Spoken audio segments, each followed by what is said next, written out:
नमस्कार, मैं हूं ज्योति शर्मा और आप देख रहे हैं खबर फास्ट एमपी। बढ़ते हैं खबरों की ओर। मध्य प्रदेश की 109वीं नर्सिंग छात्राओं ने अपने प्रवेश और भविष्य को लेकर भारतीय राष्ट्रीय छात्र संगठन और कांग्रेस पार्टी के सहयोग से सुप्रीम कोर्ट में याचिका दायर की।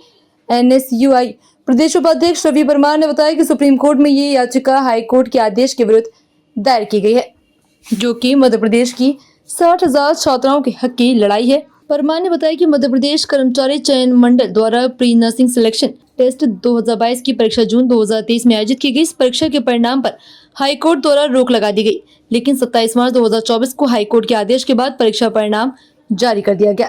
जिलाध्यक्ष अक्षय तोमर ने कहा कि आज दिनांक तक प्रवेश के लिए काउंसलिंग की प्रक्रिया शुरू नहीं की गई, जिसके चलते शासकीय नर्सिंग कॉलेजों में सत्र 2022-23 की सभी सीटें खाली पड़ी हैं। छात्रा रवीना सूर्यवंशी ने बताया कि मैंने और प्रदेश की लगभग 60,000 छात्राओं ने पीएनएसटी 2022 की परीक्षा दी। इस परीक्षा के परिणाम में मध्य प्रदेश हाई कोर्ट ने रोक लगा दी, जिसके कारण लगभग 2 वर्ष तक रिजल्ट जारी नहीं किया गया। बाद में हाई कोर्ट ने आदेश दिया कि परीक्षा का परिणाम जारी किया जाए। हालांकि ये रिजल्ट छात्राओं की संतुष्टि के लिए औपचारिक रूप से जारी किया गया, लेकिन हमें न्याय नहीं मिला। हाई कोर्ट के इस आदेश के विरुद्ध हम 109 छात्राओं ने सुप्रीम कोर्ट में एसएलपी दाखिल की।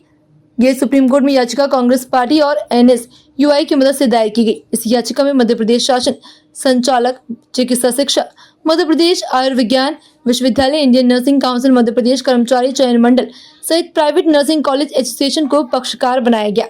रवि परमार ने कहा कि छात्राएं लंबे समय से अपने परीक्षा परिणाम उसके बाद प्रवेश के लिए संघर्ष कर रही हैं। सरकार और जिम्मेदार विभागों की लापरवाही के कारण इन छात्राओं को भविष्य अधर में लटका हुआ है। अब छात्राओं ने अंतिम उम्मीद के रूप में सुप्रीम कोर्ट में याचिका दाखिल की है। हमें पूरा विश्वास है कि सत्य और न्याय की जीत होगी और छात्राओं को उनका हक मिलेगा। रवीना सूर्यवंशी मंदसौर जिले से। मैंने और 60,000 लड़कियां जिन्होंने एमपी पीएनएसटी 2022-23 का एग्ज़ाम दिया था, जिस पर हाईकोर्ट ने रोक लगा रखी थी। 2 साल बाद रोक हटने के बाद हाईकोर्ट ने आदेश दिया है कि रिजल्ट तो दिया जाएगा, पर स्टूडेंट के भविष्य में कोई दावा नहीं कर सकते। सेटिस्फेक्शन के लिए हमारा रिजल्ट दिया गया है। हाईकोर्ट के इस आदेश के विरुद्ध हमने सुप्रीम कोर्ट में केस दाखिल किया है, जो कि कांग्रेस पार्टी और एनएसयूआई की हेल्प से हम 109 छात्राओं के द्वारा सुप्रीम कोर्ट में एसएलपी नंबर 25984/2025 दाखिल किया गया है, जो कि हाईकोर्ट के आदेश के विरुद्ध किया गया है। वर्तमान में हमारे एडवोकेट वरुण चोपड़ा सर, जो कि दिल्ली से हैं, हमारे केस को लड़ेंगे।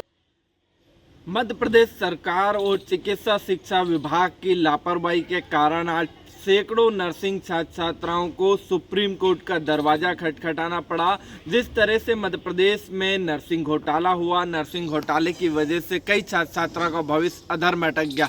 उनमें 60,000 छात्राएं वो भी है जिन्होंने पीएनएसटी 2022 का एग्ज़ाम दिया था।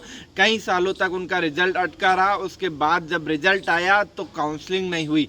मतलब मध्य प्रदेश में 2022-23 सत्र की शासकीय नर्सिंग कॉलेजों की सारी सीटें खाली पड़ी हुई है। उन पर प्रवेश को लेकर छात्राएं लगातार लड़ाई लड़ रही है। उनने अधिकारियों से लेकर मंत्री और मुख्यमंत्री तक अपनी आवाज़ पहुंचाने का प्रयास किया, लेकिन किसी ने उनके उस पर ध्यान नहीं दिया। उनने हाईकोर्ट से भी न्याय की मांग की, लेकिन हाईकोर्ट ने रिजल्ट जारी करने के तो निर्देश दे दिए, लेकिन काउंसलिंग के कोई निर्देश नहीं दिए। इसको लेकर अब नर्सिंग के छात्र छात्राओं ने सुप्रीम कोर्ट में याचिका लगाई है और हम उनके साथ पूरे सहयोग के साथ खड़े हैं। एनएसयूआई और कांग्रेस पार्टी हमेशा उनका सहयोग करती आ रही और आगे भी करती रहेगी और हमें पूरी उम्मीद है कि माननीय सुप्रीम कोर्ट से उनको न्याय मिलेगा।